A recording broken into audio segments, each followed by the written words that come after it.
Please welcome to the stage the great Jodee Bach. There's your countdown clock. Belong. Such an easy word, but it has so many contexts. You could say, this pen, this shirt belongs to me, and it's a sense of ownership. But even deeper than that, it's a longing to be. And I don't know if you're like me, but there was a time in my life where I thought I had to have everything figured out before I could actually be what I wanted to be. And that was something like happy, maybe, successful, rich, wealthy, whatever that B word was. I thought I had to have all my ducks in a row. I had to have things figured out. I had to have enough money, have enough time, so that I could do what I really wanted to do. But I'm here to tell you, I think we've got that backwards. What if we decided right now to be what we someday hope to be? Happy, successful, whatever it is that we've decided we want to wait till someday to be.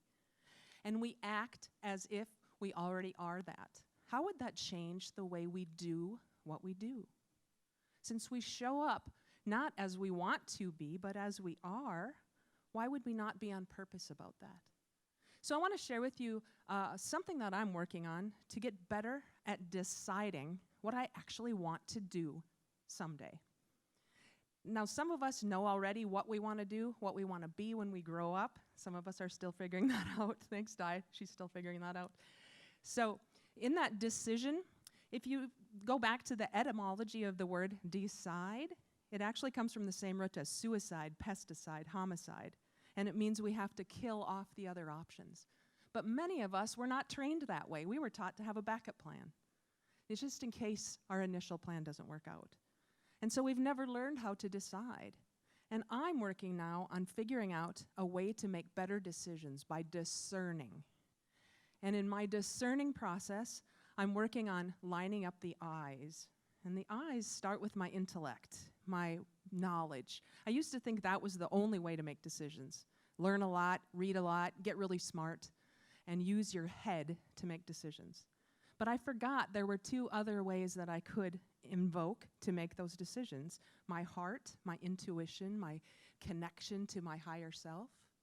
And also what I learned this weekend about my instinct, my gut, which I kind of knew was fight, flight, freeze, but I learned is also connection. Imagine that, belonging. Longing to be comes from my gut. And if I can connect my head, my heart, and my gut, and get those I's, intellect, intuition, and instinct aligned, wouldn't that be a great way to see the world? Lining up my eyes.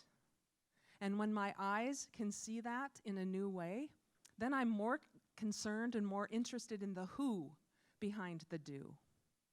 Now, at the risk of sounding a little bit like a combination of Mr. Farber meets Dr. Seuss, just imagine that the who behind the do is the place that I can make the biggest impact, and that's on me. And when I decide who I really am and how I can line up those eyes, I mean, after all, you guys, it's 2020. What better time to have 2020 vision? And when we can get that lined up, just imagine what we can see and how we will attract, not necessarily what we want, but who we are. And the doing behind the who behind the doing will be all about the longing to be and belonging. So I must be doing something right, you guys, because I understand that your vibe attracts your tribe. So I must be vibing pretty high because you are in my tribe and I am so grateful to belong.